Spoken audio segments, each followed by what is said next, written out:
আসসালামু আলাইকুম রহমতুল্লাহ। বাংলাদেশের দ্বিতীয় মুক্তিযুদ্ধের স্বাধীনতাকামী ছাত্রছাত্রী এবং আমাদের বাংলাদেশের আপামর জনসাধারণ, আজকে আমি একটি বিষয় নিয়েই আপনাদের সামনে কিছুটা আলোচনা করার চেষ্টা করব।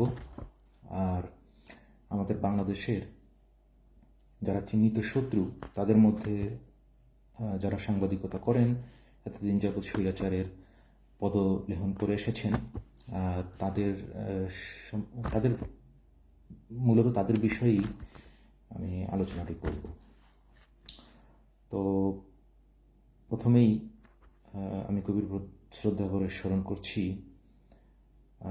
আজকেও আমাদের বাংলাদেশের দ্বিতীয় স্বাধীনতা যুদ্ধে আহত ব্যক্তিরা যারা মৃত্যুবরণ করেছেন, তাদের আত্মার মাগফিরাত কামনা করছি। আমি আজকে আপনাদেরকে যে বিষয়টি উপস্থাপন করতে যাচ্ছি, যে সাম্প্রতিক সময়ে আপনারা হয়তো একটি অনুষ্ঠান যেটা অনেক জায়গায় খুব ভাইরাল হয়েছে, আমাদের শহীদ মুগ্ধ, তিনি যে পানির বিভিন্ন ছাত্রছাত্রীদেরকে পানি খাওয়াচ্ছিলেন, সেটা নিয়ে টেলিভিশনের একজন উপস্থাপিকা তিনি কিছু বিষয়ের অবতারণা করেছিলেন এবং তার অশ্রুসজল চোখ সবাইকে কাঁদিয়েছিল। আজকে আমি একটি বিষয় আমার সামনে জাস্ট চলে আসে। তো আপনাদেরকে প্রথমে আমি ভিডিওটি দেখাই। আমি খুবই দুঃখিত যে আমি মোবাইল থেকে এই লাইভটা করছি, সুতরাং এখানে শেয়ার করার কোনো সুযোগ নেই। আমি কোনো স্ট্রিমিং সফটওয়্যারও ইউজ করছি না। তো আমি আমার ল্যাপটপ থেকে দেখানোর চেষ্টা করব। তারপরে হয়তো আলোচনাটা আপনারা একটু শুনলে আপনাদের বিষয়টা বোধগম্য হবে বলে আমি আশা করি। তো আমি ভিডিওটি ছাড়ছি এবং আপনারা ভিডিওটি দেখুন। আশা করি আমার আলোচনাটি তখন বুঝতে পারবেন এবং ভিডিওর কোয়ালিটি সম্পর্কে যদি আসলে আমাকে মাফ করবেন, কারণ আমি ওইভাবে কোনো টেকনিক্যাল সাপোর্ট নিয়ে এটা করছি। সিনেমার গান এটা ইন্ডিয়ান একটা ভারতীয় ফিল্মের খুব সম্ভবত একটা গান, লুঙ্গি ডান্স, খুব সম্ভবত, আমি নিশ্চিত না, কারণ আমি গানটা শুনেছি কিন্তু কখনো দেখার সুযোগ হয়নি বা দেখিনি। গতকাল রাতে ধানমন্ডি 32 আশেপাশে শোনেননি? গতকাল এই বিষয়টি এসেছে, মানে শুনেছি। দেখুন, বঙ্গবন্ধু একটি মীমাংসিত সত্য এবং মীমাংসিত বিষয়। আমি প্রশ্নটা ছিল শুনেছেন শুনেননি? হ্যাঁ, আমি শুনেছি, আমার হলেও শুনেছি এবং ঢাকা বিশ্ববিদ্যালয়ে আমি শুনেছি এবং সেটিকে ডিজোন করার কোনো সুযোগ নেই। আমার প্রশ্ন শুধু অতটুকুই ছিল, শুনেছেন অথবা শুনেছেন? জি, আমি একটু বলছি। লুঙ্গি ডান্স হচ্ছে চেন্নাই এক্সপ্রেসের সিনেমার গান। এটা 2013 সালে মুক্তি পেয়েছে সিনেমাটি, এবং এই গানটিতে কণ্ঠ দিয়েছেন হানি সিং নামে একজন গায়ক, এবং এই গানটি রজনীকান্তকে ট্রিবিউট করে এই গানটি করা। মানে তারা তাদের সিনিয়র অভিনেতাদেরও এতটাই সম্মান দেন যে এইরকম একটা বড় সিনেমায় শুধুমাত্র তাকে ট্রিবিউট করে একটি গান করা হয়েছে।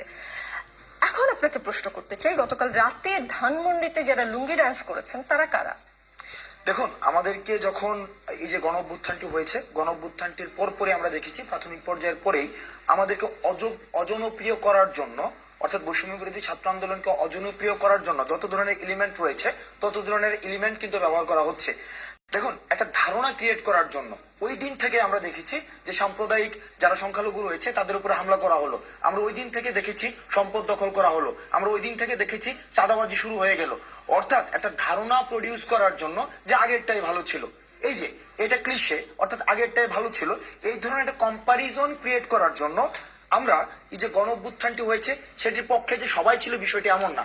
অর্থাৎ আমাদের ছাত্র, শিক্ষক এবং নাগরিকের যে সার্বজনীন যে অংশগ্রহণ ছিল, এর বাইরেও কিন্তু ফেসিস্ট গভর্নমেন্টের সুবিধাভোগী একটি অংশ কিন্তু ছিল। এখন এই ফেসিস্ট সুবিধাভোগীর যে অংশটি রয়েছে তারা কিন্তু আমাদেরকে বিভিন্নভাবে বিতর্কিত করার জন্য সবসময় চেষ্টা করেছে, আন্দোলন পূর্ববর্তী, আন্দোলনকালীন এবং আন্দোলন পরবর্তী। স্বৈরাচার খুনি হাসিনার উৎখাত হয়েছে, কিন্তু বিষয়টি এমন না স্বৈরাচার খুনি হাসিনার পরবর্তী যে প্রজন্ম বা তাদের সুবিধাভোগী যেই প্রজন্মটা ছিল সেই প্রজন্মের উৎখাত হয়েছে। সুতরাং তাদেরকে আসিফ নজরুল স্যারের ভাষায় তাদেরকে এই সেন্সটা প্রোভাইড করার জন্য বা জনগণকে এই সেন্সটা প্রোভাইড করার জন্য যে যতই স্বৈরাচার হোক না কেন সেটিই ভালো ছিল, এই সেন্সটি প্রোভাইড করার জন্য আমাদের যে অগ্রহণযোগ্য যে কাজটি, যেমন আমরা দেখেছি গণমাধ্যমকে আজকে আমরা দেখেছি তাদেরকে ফুটেজ বা ভিডিও করতে তাদেরকে বাধা দেওয়া হয়েছে, মোবাইল চেক করা হয়েছে। এই কাজগুলো বৈষম্য বিরোধী ছাত্র আন্দোলন কখনোই সমর্থন করে না। বরং এই আন্দোলনটি যদি আমি ক্রমানুযায়ী দেখি, সেখানে আমরা দেখেছি যে ছাত্রলীগ যে কায়দায় যে মোবাইল চেক করার মাধ্যমে মানুষের প্রাইভেসি লঙ্ঘন করতো, ভিডিও ফুটেজ করতো, গণমাধ্যম কর্মীদের তাদের পেশাদারী আচরণে যেভাবে বাধা দিত, একই কায়দায় কিন্তু এই কাজগুলো আমরা দেখছি। বিষয়টি এমন না যে এই কাজগুলো যারা আগে করেছিল তাদের পরিবর্তনের জন্য আমাদের আন্দোলনটি ছিল, বরং আমাদের আন্দোলনটি ছিল ওই কাজগুলোর পরিবর্তন, একই সাথে এই কাজগুলো যারা করে তাদের পরিবর্তন। এখন ছাত্রলীগের আপাত দৃষ্টিতে সারফেস লেভেল থেকে তাদের পতন হয়েছে, কিন্তু তাদের কাজগুলোর কিন্তু পতন হয়নি। সুতরাং কাজগুলো পতন নাও। আমি এখানে তৃতীয় কোন পক্ষ এমন কেউ করেছে আমরা করিনি, ষড়যন্ত্রের গন্ধ, গত 15 বছর এগুলো আমি শুনেছি আসনাদ আব্দুল্লাহ, বেশ শুনেছি। রাত 1টা-2টা থেকে এই গান শুরু হয়। আমাদের সংবাদকর্মী ছিলেন সেখানে 2-3 ঘন্টা বা তারও বেশি সময় ধরে চলে। এতক্ষণ পর্যন্ত আপনাদের কানে খবরটি যায়নি এবং আপনারা এসে সেটা থামানোর চেষ্টা করেননি। এইটাকে আসলে আমাকে বিশ্বাস করতে বলেন। দেখুন, আমি বিশ্বাস করতে অবশ্যই বলছি না, আমি প্রথমে অ্যাকনোলেজ করে নিয়েছি ডিফল্ট। এখন বিগত আপনি যে বললেন যে ট্যাগিং এবং ব্লেমিং এর যে বিষয়টি বা আমরা যে পিলো পাসিং হয়, অপরাধের যে পিলো পাসিং এর যে সংস্কৃতি গত 16 বছর ধরে ছিল, এই পিলো পাসিং এর সংস্কৃতির জায়গায় কিন্তু আমাদের একটি পরিবর্তন আসছে। আমাদের ফল্ট, লিমিটেশন এবং অ্যাকনোলেজ, আমরা কিন্তু সেটাকে অ্যাকনোলেজ করছি যে না, সেটা আমি শুনেছি। প্রথমে কিন্তু আমি ডিজাইন করতে পারতাম, সেই জায়গা থেকে আমরা সেই জায়গায় আমাদের প্রতিনিধি পাঠিয়েছি, প্রতিনিধি পাঠানোর মাধ্যমে সেটা বন্ধ করার আমরা চেষ্টা করেছি। এবং দ্বিতীয়ত ওই সময়টিতে আমাদের যারা সমন্বয়কদের মধ্যে যারা হচ্ছে আমাদের ঢাকা কেন্দ্রিক যারা সমন্বয়ক রয়েছে, তারা কিন্তু বর্তমানে প্রায়োরিটির ভিত্তিতে যারা আহত রয়েছে এবং যারা শহীদ হয়েছে তাদেরকে সেবাদানের জন্য আমরা বিভিন্ন জায়গায় ছুটাছুটি করছি। এখনো পর্যন্ত আমরা দেখেছি স্বাস্থ্য মন্ত্রণালয় থেকে কোনো ভিজিবল যেহেতু কোনো পদক্ষেপ নেয়নি। আপনি যদি ঢাকা মেডিকেল কলেজে যান বা বাংলাদেশের বিভিন্ন মেডিকেলগুলোতে যান, তাহলে দেখা যাবে সেখানে আহতরা কিভাবে কাতরাচ্ছে। সেই জায়গাটি যেহেতু আমাদের প্রায়োরিটি বেসিসে আমাদের লক্ষ্য ছিল, সেটি নিশ্চিত করার জন্য গতকাল আমি নিজে এবং আমাদের যেই এখন সরকার যে রয়েছে।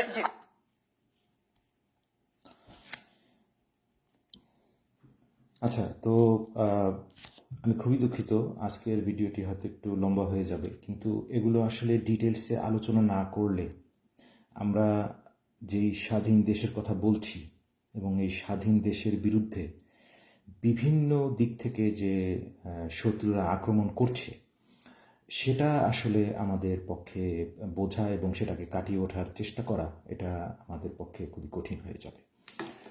তো দেখুন, এই অনুষ্ঠানটি হলো যে আপনার 2024 সালের 15ই আগস্ট। আমরা জানি কাকে উদ্দেশ্য করে অনুষ্ঠানটি হয়েছে, কিভাবে হাসনাত আব্দুল্লাহকে জেরা সুলভ মন্তব্য আমাদের সাংবাদিক করছেন। অবশ্যই তাকে ধন্যবাদ যে আপনি স্বাধীন বাংলাদেশে ছাত্র নেতৃত্বকে জেরা করতে পারেন। এই জিনিসটা আপনি গত 15-16 বছরে করতে পারেননি। আপনাকে প্রথমে ধন্যবাদ দেওয়া উচিত ওদেরকে, হাসনাত আব্দুল্লাহকে, যাদের ত্যাগ তিতিক্ষার কারণে আজকে আপনি এই প্রশ্নটি করতে পারছেন। আপনার ডানে যিনি বসা আছেন, এই সাংবাদিক যিনি এত বছর যাবৎ স্বৈরাচারের পদলেহন করে এসেছে, বিএনপির নাম শুনলেই যার চুলকানি আসে, তাকেও কিন্তু আপনি এই একই টোনে জেরা করতে পারেননি। সুতরাং আপনার কাছে আমার প্রশ্ন, যে অনুষ্ঠানকে কেন্দ্র করে আপনি তাকে এই প্রশ্নটি করলেন এবং আপনার মনে হচ্ছে যে দক্ষিণ ভারতীয় চলচ্চিত্রগুলো সম্পর্কে আপনার ব্যাপক জ্ঞান আছে।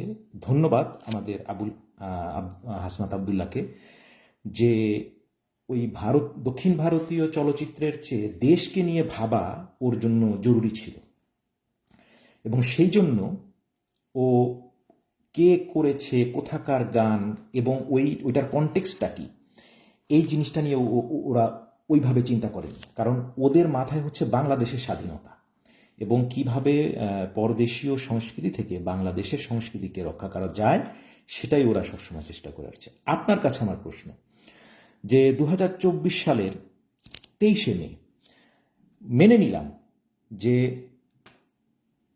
মরহুম শেখ মুজিবুর রহমানকে আপনার অবশ্যই ভালো লাগে এবং তার প্রতি শ্রদ্ধা এবং এরকম একটা ব্যক্তি যিনি কিনা একদলীয় শাসন কায়েম করে তার নিজের দল আওয়ামী লীগকে কবর দিয়ে তিনি সেখানে একদলীয় শাসন বাকশাল সৃষ্টি করেছিলেন, তারপরেও আপনার তাকে ভালো লাগে। ঠিক আছে, মেনে নিলাম যে স্বাধীনতা যুদ্ধে তার অবদান আছে।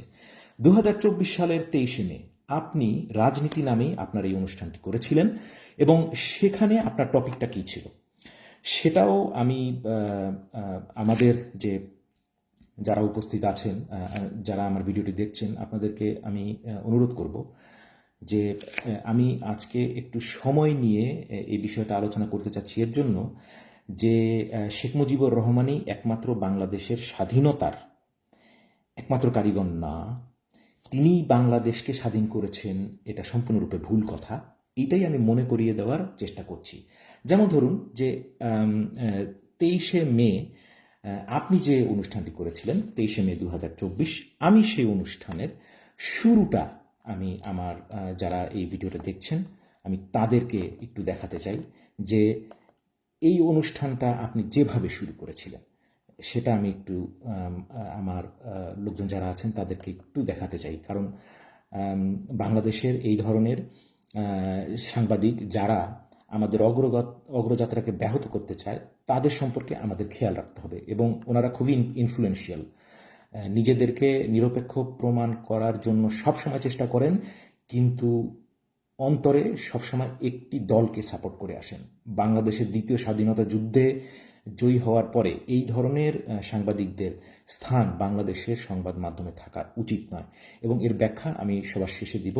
আসুন দেখি উনি কিভাবে দুই একজন সাবেকদের দুর্নীতি অপরাধের খোঁজ পাচ্ছি এখন প্রতিদিন তারা সংবাদে সাবেক। আমি আপনাকে প্রশ্ন করি, উনি যে সাবেক সেই সাবেকের প্রশ্ন হবে, তার জন্য প্রশ্ন আছে। ওয়ান ফাইন মর্নিং ঘুম থেকে উঠে এমন দেখবো না তো যে সাবেক এমপি ডাক্তার হাবিব মিল্লাতের 5,000 বিঘা বা 500 বিঘা যাই হোক জমির মালিক তিনি, এরকম কোনো হেডলাইন হবে কিনা? কারণ আপনারও এমন কিছু খুঁজে পাওয়ার আশঙ্কা থাকলেও থাকতে পারে, তাই না? আমি খুবই ভাগ্যবান হব যদি আপনি এই ধরনের মানে একটা বড় ধরনের সংবাদ আমার সম্বন্ধে পান।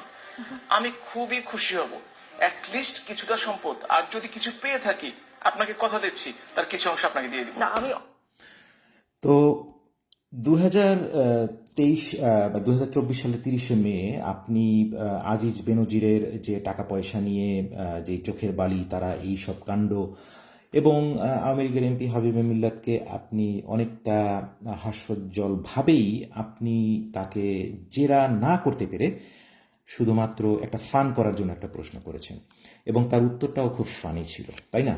তো এটা হচ্ছে 2024 সালের 30শে মে আমাদের মহান মুক্তিযুদ্ধে মরহুম জিয়াউর রহমান তিনি স্বাধীনতা যুদ্ধের যে ডাক দিয়েছিলেন, আপনি মানুন আর না মানুন, সাধারণ মানুষ যারা এটা শুনেছে এরকম অনেক ডকুমেন্ট আছে যেগুলো আপনি মানুন আর না মানুন, সাধারণ মানুষকে সঠিক ইতিহাস জেনে মানতেই হবে। আমি পুরো অনুষ্ঠানটি দেখেছি। আপনি এখানে জিয়াউর রহমান সম্পর্কে কিছুই বলেননি। আপনার এই অনুষ্ঠানে তার সম্পর্কে একটি বাক্যও বলেননি। তো তিনি কি বাংলাদেশের স্বাধীনতার জন্য কিছুই করেননি? এবং খুবই দুঃখজনক যে আপনার কাছে শেখ মুজিবুর রহমান অনেক বড়, কিন্তু জিয়াউর রহমানের মৃত্যুবার্ষিকীতে আপনি কোনো কথা বলতে পারেন না। 2024 সালের 30শে মে বাংলাদেশ পরাধীন ছিল, হয়তো আপনি ভয়ে সেটা বলতে পারেননি। এই উদ্ধতপনাটা আপনি পরাধীন দেশে করতে পারলেন না, স্বাধীন দেশে এসে যারা স্বাধীন করলো তাদের সাথে তো ঠিকই করতে পারলেন। আমি আপনাকে আরো মনে করিয়ে দিতে চাই, বাদ দিলাম জিয়াউর রহমান সম্পর্কে আপনার চুলকানি আছে, আচ্ছা তাকে বাদ দিলাম। এখন আসেন যে আমরা জানি যে 17ই নভেম্বর আমাদের বাংলাদেশের দুঃখী মানুষের নেতা মৌলানা ভাসানী সম্পর্কে কে না জানে। 17ই নভেম্বর মৌলানা ভাসানীর মৃত্যুবার্ষিকী। তো মৌলানা ভাসানী কে? শেখ মুজিবুর রহমানের রাজনৈতিক গুরু, এই যে আওয়ামী লীগের সৃষ্টি, এটা কিন্তু মৌলানা ভাসানীর হাত ধরেই। যেই আওয়ামী লীগ শেখ মুজিব নিজেকে দাবি করে তিনি তার প্রধান, এই সেই এগুলো বলে, মৌলানা ভাসানীর মতো শ্রদ্ধাশীল নেতৃত্ব, যাকে আপনি 17ই নভেম্বর 2023 সালে স্মরণ করতে পারেননি, কিন্তু 15ই আগস্ট স্বাধীন দেশে একজন স্বৈরাচার নিপতিত হয়েছে তার বাবাকে, যিনি নিজে একজন স্বৈরাচার ছিলেন, যিনি নিজে বাকশালের কায়েম করেছেন, তাকে স্মরণ করতে না পেরে আপনার খুবই খুবই খারাপ লাগছে। আমি আপনাকে মনে করিয়ে দিতে চাই যে 17ই নভেম্বর 2023 সালে আপনি কি অনুষ্ঠান করেছিলেন। আমি যারা এখানে দেখছেন তাদেরকে একটু ধৈর্য ধরার জন্য বলছি যে আমি এটা বের করছি। ঠিক আছে, এই অনুষ্ঠানই আমি পুরোটা দেখেছি। আপনি বলতে পারবেন না যে আমি মিথ্যা তথ্য দিচ্ছি, এবং যারা এই লাইভটি দেখবেন তারাও যদি মনে করেন যে আমি মিথ্যা তথ্য দিচ্ছি, তাহলে দয়া করে আপনারা অনুষ্ঠানটি দেখে নিন। যমুনা টিভির হয়তো বা ভিউ বাড়বে, সেটা ইম্পর্টেন্ট না। ইম্পর্টেন্ট হলো এই ধরনের সাংবাদিক যারা বাংলাদেশে মানে ভুল তথ্য ছড়ায়, যারা বাংলাদেশে সঠিক ভাবে কাকে শ্রদ্ধা করা উচিত, কাকে শ্রদ্ধা করা উচিত না, সেগুলো নিয়ে যখন আমাদের ছাত্র ভাই বোনদেরকে শিক্ষা দিতে আসে, তাদের আগে শিক্ষা হওয়া উচিত। তো আমি এখন দেখাচ্ছি 2023 সালের অনুষ্ঠানটা উনি কিভাবে শুরু করেছেন। আপনাদের আনন্দ মিছিল দেখলাম, আর আন্তর্জাতিক বিষয়ক সম্পাদক ফাহিমা নাসরিন মুন্নি, প্রশ্ন করতে চাই আহসানুল ইসলাম টিটু আপনাকে। 7 জানুয়ারি 2024 জাতীয় নির্বাচন, ইতিমধ্যে আমরা সবাই জেনে গেছি। আপনারা তো খুব খুশি, কেননা সন্ধ্যায় আপনাদের আনন্দ মিছিল দেখলাম। আর অন্যদিকে বিএনপি অফিসে তালা ঝুলছে, কিছুক্ষণ পরপর এই বিরান অফিসের সামনে র্যাব আর পুলিশের গাড়ি টহল দিচ্ছে। আপনার কি মনে হয় কেমন পরিস্থিতিতে এই তফসিলটা হলো? সময় পাবেন 2 মিনিট। ধন্যবাদ আপনাকে।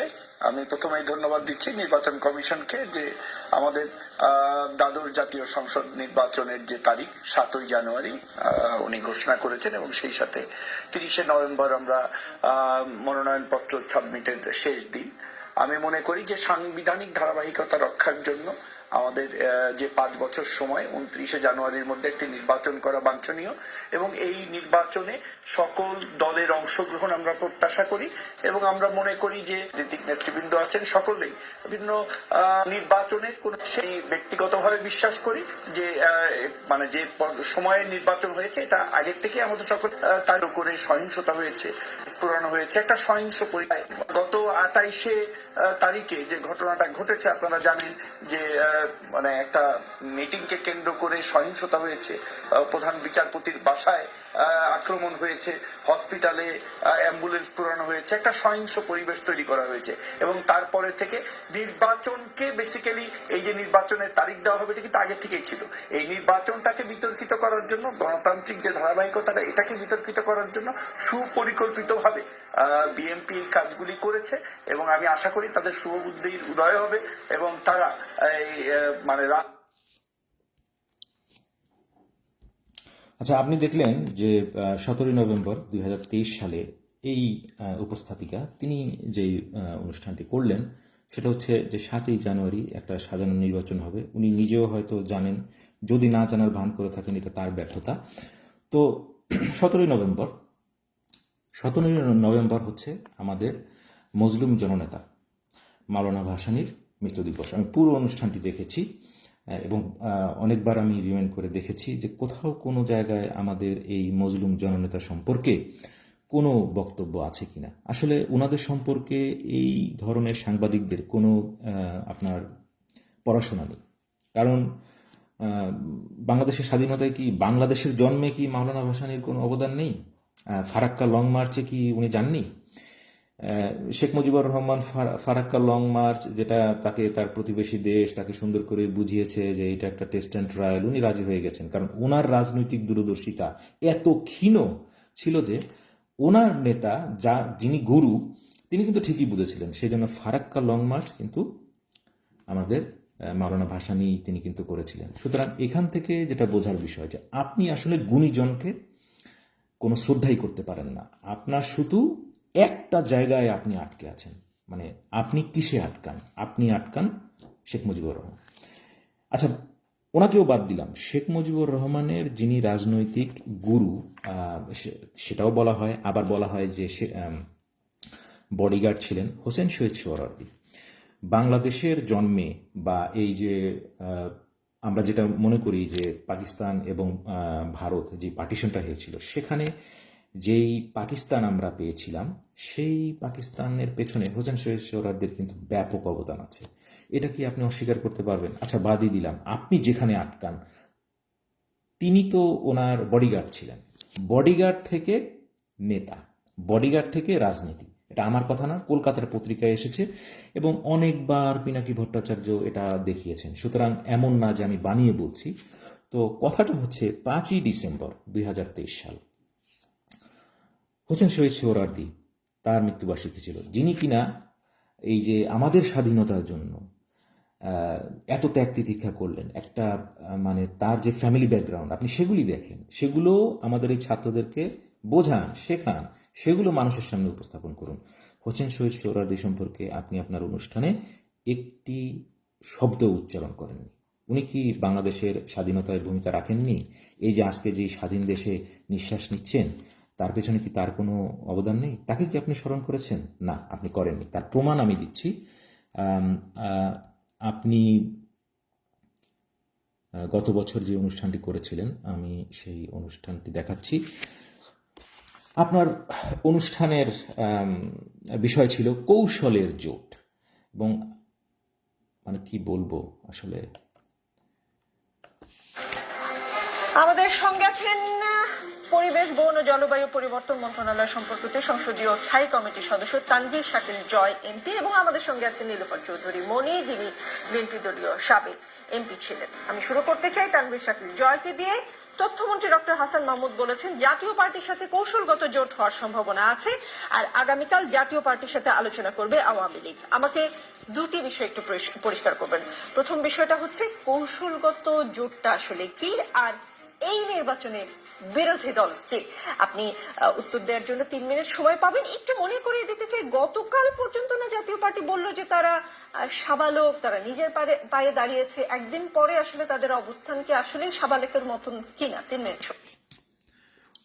তো এই অনুষ্ঠানটিও আমি পুরোটা দেখেছি। তো এখানেও আপনি হোসেন শহীদ সোহরাওয়ার্দী সম্পর্কে কিছুই বলেননি।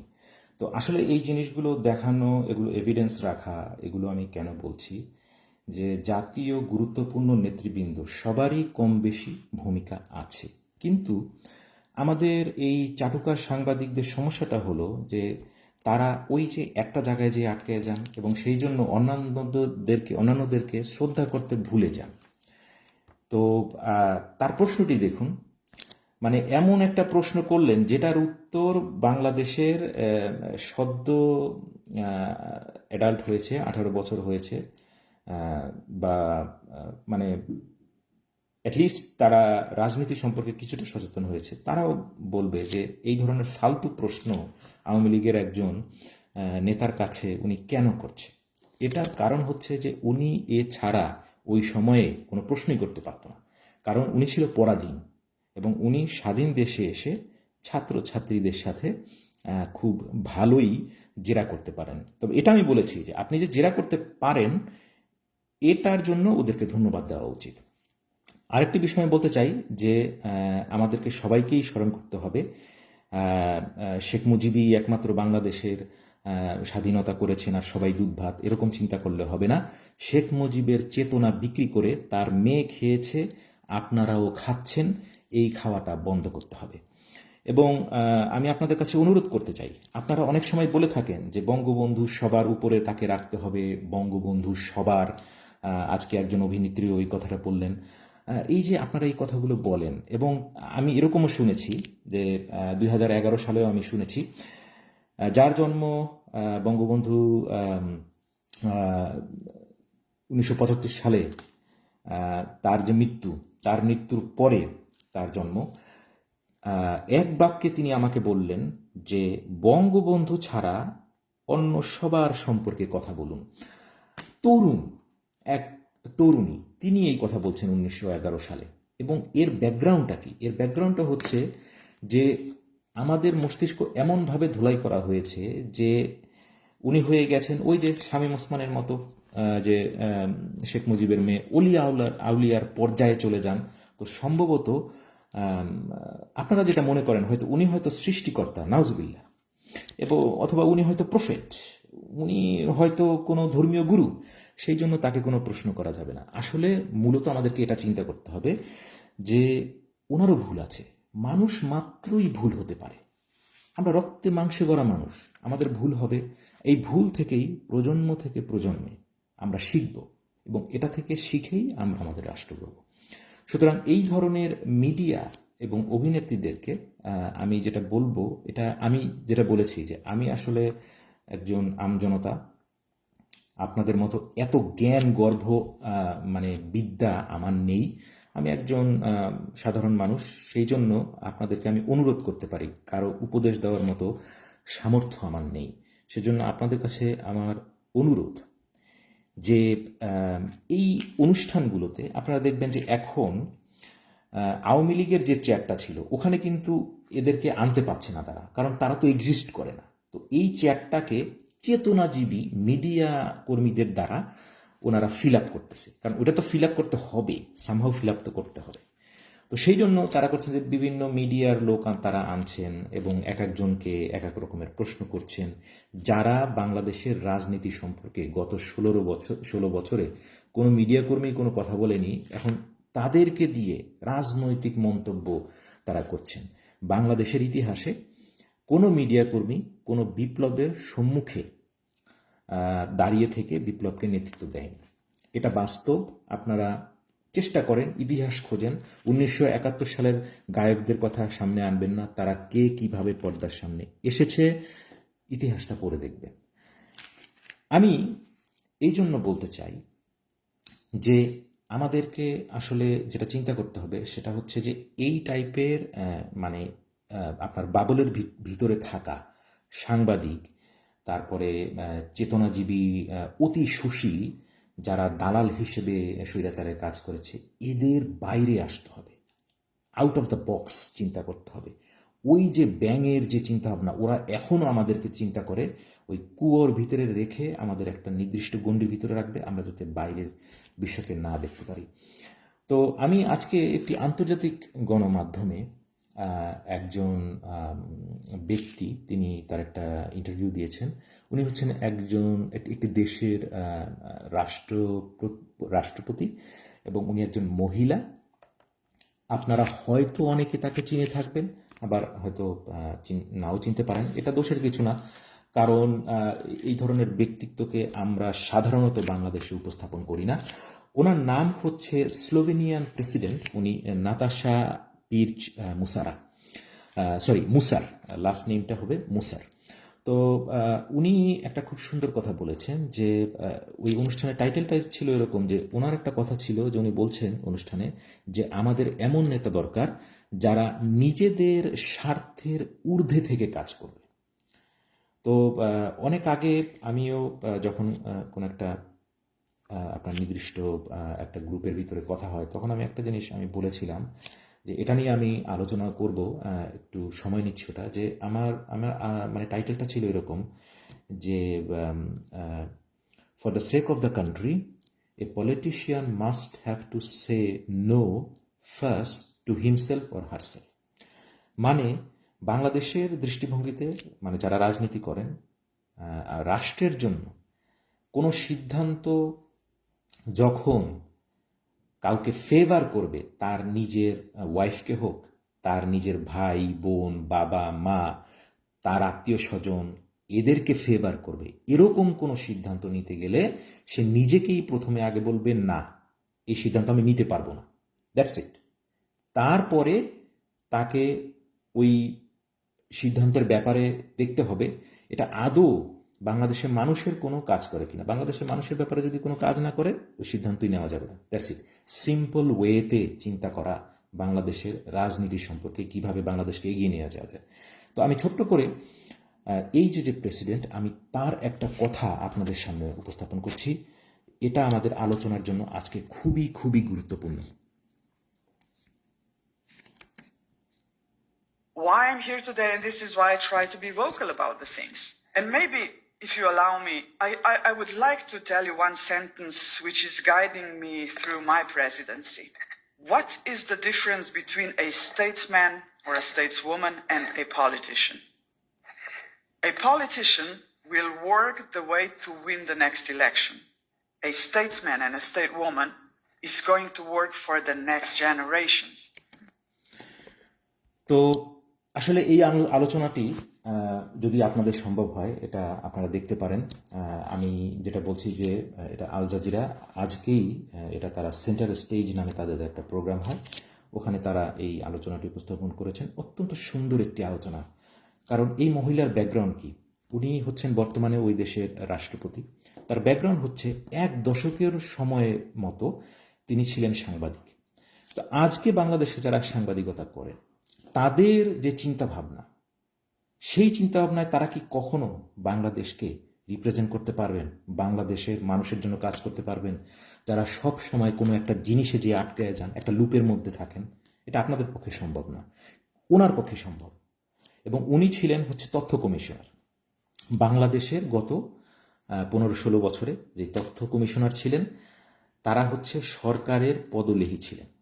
আর এই তথ্য কমিশনার তিনি সবসময় তার দেশের পলিটিক্যাল পার্টি যারা ছিল তাদের সাথে ফাইট করতেন, কারণ তথ্য কমিশনার হচ্ছে যিনি ওই দেশের ইভেন মানুষের যেটা প্রাইভেট ডেটা সেগুলো নিয়েও কিন্তু তাকে কাজ করতে হয়। এবং খুব একটা ফানি বিষয় যে উনি যখন প্রেসিডেন্ট হন তখন ওনার দেশের কোনো পলিটিক্যাল পার্টিস তাকে সাপোর্ট করেনি, এবং ওনার দেশে যেটা একটা পার্টি আছে, that's not a political party, ওটা হচ্ছে পার্টি অফ পাইরেটস।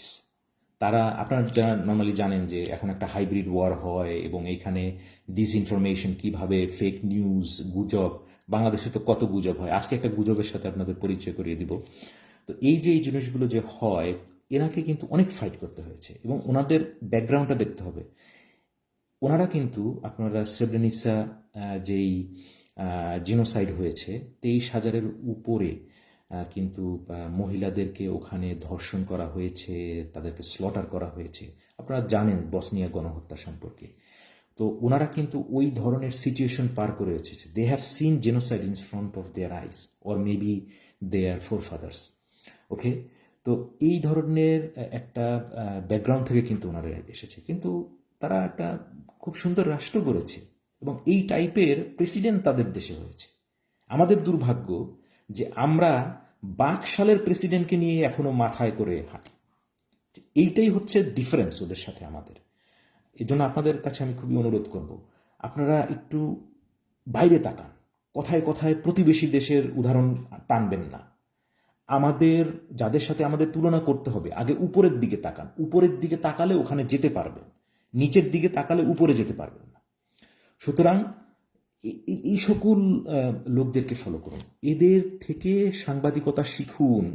ওনারা 10 বছরের মতো সাংবাদিকতা করেছেন, তারপরে প্রেসিডেন্ট হয়েছেন, ওনাদের কাছ থেকে ইন্সপায়ারেশন। আপনাদের এই চুলকানি বন্ধ করুন, আমাদের ছাত্র সমাজকে স্বাধীন বাংলাদেশ গড়তে দিন।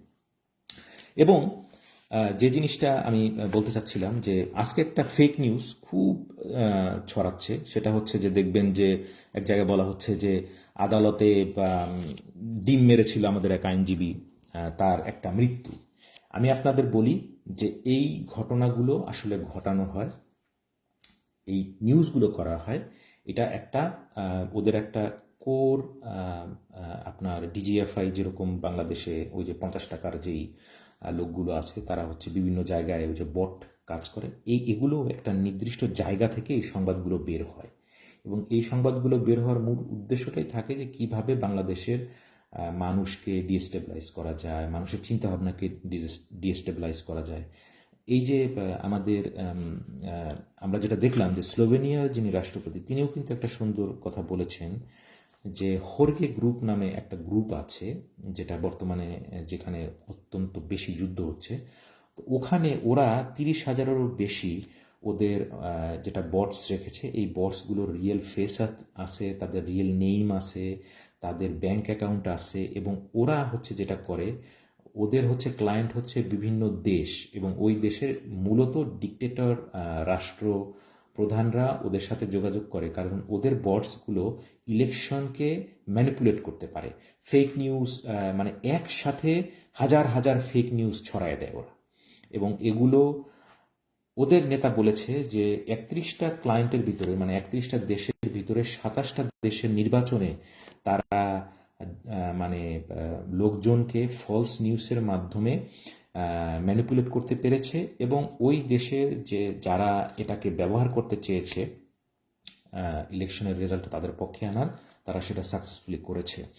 তো সেই জন্য যে দেখবেন যে এটা আসলে অনেক আগের ছবি, এবং শুধু শুধু এইটা জিনিসটাকে একটা আমাদেরকে বারবার আপনার ভুল পথে পরিচালিত করার জন্য এগুলো করছে। এবং এরা হচ্ছে ডিপ স্টেট, এবং এই ডিপ স্টেটের বিভিন্ন অর্গানগুলো আমাদের বর্তমান উপদেষ্টা পরিষদে আছে। তার একটি প্রমাণ আপনাদেরকে আমি দিচ্ছি, যে আপনারা হয়তো একজন ব্যক্তিকে নিয়ে, আমি অনেকবার বলেছি, কিন্তু আমি জানি না যে এটা বাংলাদেশের ওনারাই ভালো জানেন, ওনারা এখন সরকারে আছেন, ওনারাই ওনাদের মতো করে ভালো জানেন, যে তারেক রহমানকে দেশে ফিরিয়ে এনে শাস্তি দেওয়া হবে, এরকম একটা প্রশ্ন করা হয়েছিল ব্রিগেডিয়ার জেনারেল শাখাত হোসেনকে, এবং তিনি তার উত্তরটা কিভাবে দিয়েছিলেন আপনারা একটু দেখুন।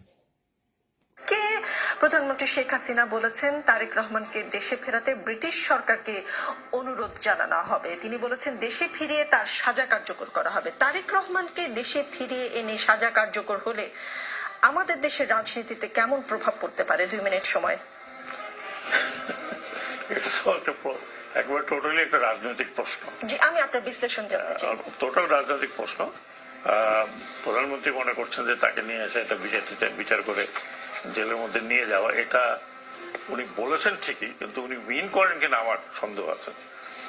কারণ তো এটাই হচ্ছে মানে আমাদের এই ধরনের লোকগুলো যখন আমাদের মানে সরকারের ভিতরে থাকবে, আপনি আসলে স্বাধীন বাংলাদেশের কথা ওইভাবে চিন্তা করতে পারবেন না। এটাই হচ্ছে আমাদের মানে বড় বড় চ্যালেঞ্জের মধ্যে অন্যতম একটা চ্যালেঞ্জ।